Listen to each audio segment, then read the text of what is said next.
Thank you very much for keeping it here. Still, my name is Anthony Sebale to present to you financial markets on Smart 24. Now, with me on the panel today, I have very special guests. One is Mr. Sanya Samuel from the Capital Markets Authority. He's in charge of PR. And then Madame Bossa Jovia from SBG Securities. And this is a quality training and salesperson. So these are here to still talk to us more about saving and actually investing. And I'll start with Mr. Sanya. Maybe before we go on, you can introduce yourself, Mr. Sanya, in a way you desire. Oh yes, thank you very much, viewers. Thank you, Anthony, for having me here. I'm Samuel Sanya. I work at the Capital Markets Authority. The Capital Markets Authority is the regulator for anything to do with securities. These are shares, equities, but there's a lot more. There's private equity, there's venture capital. There's so much to do with investing and saving. We are under the Ministry of Finance and Economic Development. We are a vote now so we account to Parliament of Uganda. I do communications. I'm also involved in public education and as well as public relations. Wow, so it's very nice. Very nice, definitely. Thank you for having us. You're welcome. Yeah. And Mrs. Bossa, please. Thank you so much, viewers. Bossa Jovia is my name. I do work with SBG Securities, the #1 leading brokerage firm and asset management company in Uganda. Okay. Basically, our work as SBG is to help viewers right there invest your money in the products that we have in the Capital Markets Authority. We'll be talking about them later on. Yes, well, so right away to start with, why we have this thing in here and it's a savings box or something like that. Yeah. Why is the saving culture of Ugandans still very low? Oh yes. Very poor. Well, thank you very much for that question, Anthony. In front of us is a piggy bank. And it's part of the World Savings Challenge that we've just had. And there's been so many testimonies about how people have been able to save. We've had ladies that just sell charcoal have been able to sell 1.2 million. Incrementally they save 55,000, 1,000 shillings. Just as the days progress, they've been able to save small amounts. But in about 2 months, they've been able to hit, 2 or 3 months, they've been able to hit, $1 million shillings plus. Yes. There've been children as well who have gotten these piggy banks through their parents, and they have washed cars of neighbors, they have babysat for neighbors, and they've been able to save as much as $1 million plus in about a month. Yes. Wow. So that shows you that the enthusiasm to save is there. Yeah. So when it comes to Uganda's saving culture, all I can say is that you have to take into context where we're coming from. Uganda has had very many wars and there's been a lot of unrest.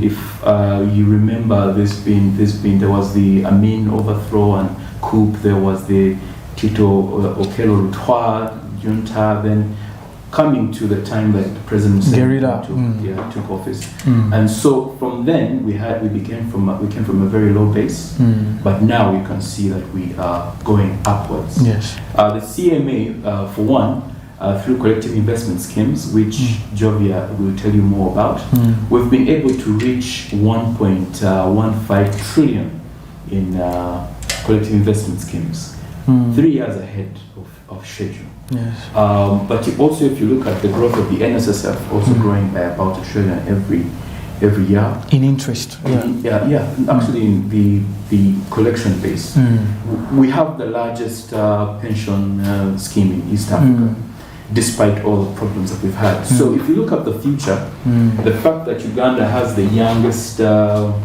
population base, that shows you that all these people are going to get into the working space. They're going to be working in various ways. What we as the Capital Markets Authority are trying to do is create the avenues for them to save. One of them is this basic piggy bank or piggy bank, which we call it, for people who don't have a bank account.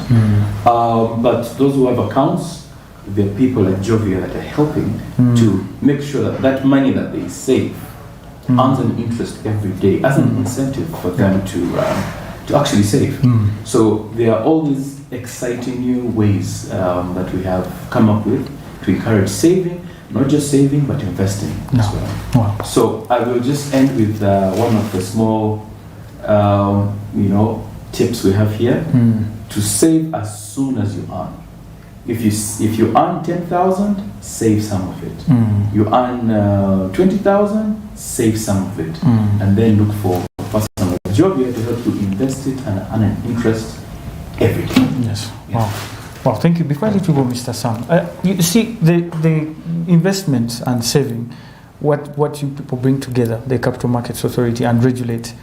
How do you do this in terms of licensing companies and getting all these listed companies out there?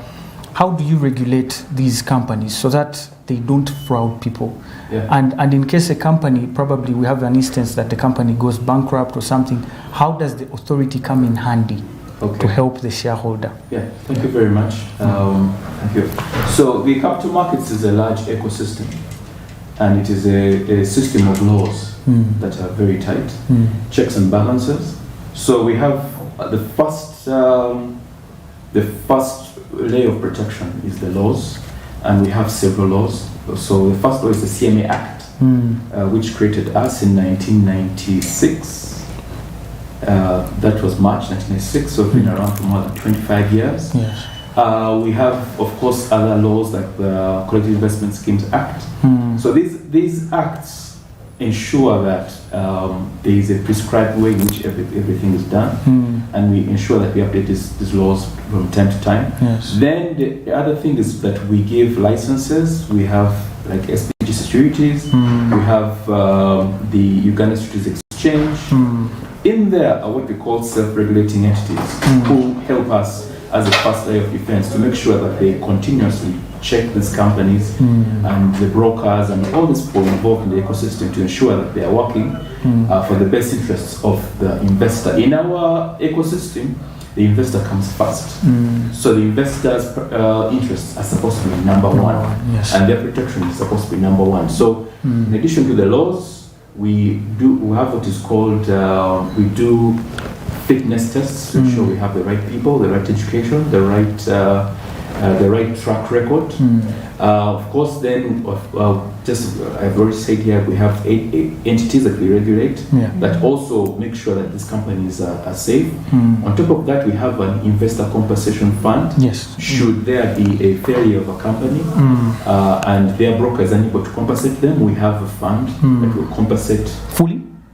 Yeah, we have, it's called the Investor Compensation Fund. Oh, okay. Yeah, and then there's sometimes some of these players also have some professional indemnity in case they make a wrong decision that affects the investor. This insurance can come to bear and help to mitigate that situation. So meaning, if I'm a shareholder, I should always run to Capital Markets Authority in case I sense anything that may not. At the get-go, make sure you invest with a licensed company that goes through all these stringent requirements. You know, there is people think about the profit they're going to make, but the first thing you have to think about is, will I get my money back? Yes, exactly. So you're going to a sports betting firm, and you think you will turn 2,000 into 2 million, but will you get your money back? Yes. So what the CMA is trying to ensure is that you get your money back. Exactly. Yeah. So so try to look for a licensed individual. Go to our website. We have the CMA Uganda. We have a list of licensed individuals, and you can deal with those ones. Okay. I'll cross to you, Madam Jovia. What is a broker firm? Okay, a broker firm is basically a company that is licensed by Capital Markets Authority, or it's a middleman between the issuer. These are companies that are listed, and then the investor. So our work as brokers is basically to buy and sell shares, and then CIS, the collective investment scheme for investors, because if you're not licensed, you cannot go and participate. So you have to use a licensed broker, of which we are. Okay, now let's talk about the collective investment scheme. What's the difference between the scheme and a share? Because what people know out there is that if I want to buy shares in MTN or whatsoever, I come to you and you direct me where to buy. Now, what is the difference between that and being in a collective investment scheme? Okay, so the difference is that a share is a unit of ownership in a company. If anyone buys shares in a company, you become a part owner of that company, but you only own percentage of shares bought from that company. Whereas collective investment scheme, now this is a product that helps investors out there have their money collected to create a large pool of funds, and the money is used by professional managers who are licensed by Capital Markets Authority. So that's the difference. One is a collective investment scheme, and then another one is ownership. Yeah, shares are ownership, and then here it's a collective investment scheme. Your money is collected with other investors, and it's used by professional managers to invest so that they get your return on it. Meaning, what I'm getting here is that if you have little money and you can't buy appreciable shares, you would rather put them in an investment scheme where they put them together with other monies and you buy a wide range of... Yeah, because you may want to invest in something, but you don't have that much. But when it's collected with other investors, you'll be able to benefit like someone who has put in $1 billion. You may have 100,000, and you'll benefit like the same person who has put in like $1 billion. Because remember, it's collected, so it's used the same, let me say, fund that the fund manager will put this money. All of us will benefit. A person who has put in $1 billion and a person who has put in 100,000 will receive the same, because we will receive the same interest. So it helps people who earn less to also benefit. Yeah. What is the procedure you follow to get, for example, an SCD account? And do I also have to go through the firm, or I can go through my bank, or I can go through another person? Is there a middleman, or I just need to come and get my details to the brokerage firm?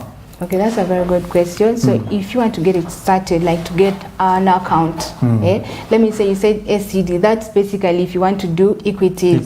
So you have to use a licensed broker. So you go to your broker or one of the licensed brokers, like let me say in this case SPG. You say I want to open up an SCD account. We'll request you to bring the 2 requirements that are needed. That's a national ID and then a passport photo. Then we'll open up the account. But if you want a collective investment scheme, you have to go still to a licensed fund manager, request for a CDS account, that investment account. They'll open it for you. Still the requirements are photos, and in fact here, when it comes to the collective investment scheme, photos are not needed. So you only need your ID, and you need to be having a bank account. So you bring those requirements, the account will be open. But with SPG, we are working on an app. You won't be filling in physical forms. You'll just fill in using your phone, you open up the account. Okay, wow, interesting. But Mr. Sanya, you see, in Kenya, they are moving away from the paperwork, like she has said, and filling papers, they're trying to bring something called electronic IPOs. They want companies to actually have electronic IPOs and bring these services to people through mobile phones and all these other gadgets. Is Capital Markets Authority thinking in the same line? Anthony, I actually have good news for you. Kenya is copying us. Okay. You remember the MTN IPO? Yes. The MTN IPO was the first electronic IPO in Africa. Wow, okay. We set the bar when it comes to electronic IPOs. Okay, that's so the Kenyans have to come and back and say, how did you do it? Because we had the first electronic IPO. People were able to purchase shares. I hope you were able to buy some using their mobile money balances. And in the past, when I bought my first shares in 2005, I bought New Vision shares, which were 300 shillings. And then they went to 26. And they gave me a paper certificate. I was in school, and they used to bring me the financials. I was like a big man. But now, back then, they were on paper, and you had to have your paper certificate. And but now, if you bought MTN shares, you received a message. So your shares exist electronically. We're doing that, but we are going beyond that to look at apps now. We want to make this easy. You see, the way you have a bank account, people have been talking about, I have a bank account, we have a mobile phone number. My mobile phone number is what I use to communicate to other people. My bank account is what I use to save my money. Have you thought about an investment account? So there are these accounts types that you're talking about here. There's the account to buy equities that you open with the broker, and that account is stored with the Securities Exchange. Then you have another account for the collective investment scheme, which she's explained. The benefit of that is the compounding aspect, that your money can be invested in shares in Uganda or Kenya. It can be invested in cash, in fixed deposits. It can be invested in bonds, treasury bills. So you might not have the expertise of when do I sell this thing? When do I buy it? Every day, Jovia and her people are buying and selling and making profit on a collective investment scheme and making you money. And if you need your money back to pay school fees, you will have your statement of how much profit you've made, your portion of the profit, because it's a pool. You have a pool of 1 trillion shillings now.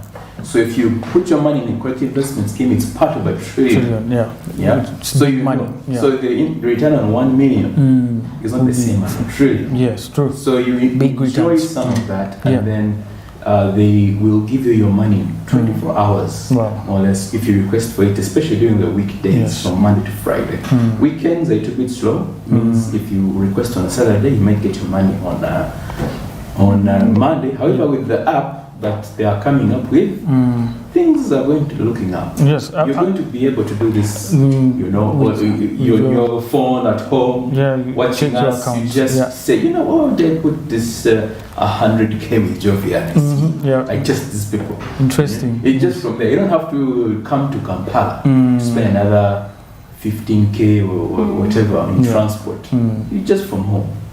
I'll get back to you on that, Mr. Sanya. But before we go to a short break, Mrs. Jovia, I would like to ask you, how different is SBG? Because as arguably, it's one of the best, probably, in Uganda and probably on the continent. But how different is SBG in its services to the people from other broker firms?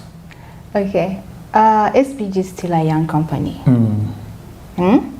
But the difference is that with SBG, we tailor our services to the clients. So we get to know the client's needs. So let me say, Mr. Sanya here is our client. So we look at Mr. Sanya's profile, we ask him some questions, the risk profile. So it helps us to know more about him. So when we are advising him when it comes to investment, we know that this is Mr. Sanya, this is what he wants, he's risk averse, so these are the products. So we tailor our services to our clients. And like you say, we are going to be the #1 firm that is going to launch a trading app. That there is no any other, not only here in Uganda, but all over Africa. So with that app, a client will be able to trade. You buy shares, you sell shares. You can do like unit trust, then fixed income, the treasury bills and bonds, and the app you'll be getting like real-time notifications there and then. When there is an increment, you get a notification. So it will be up to date, whereby our clients will be updated on each and everything. All right. Thank you very much, Madam Jovia. Dear viewers, we're going to go into a short break. We'll be right back. Don't go anywhere.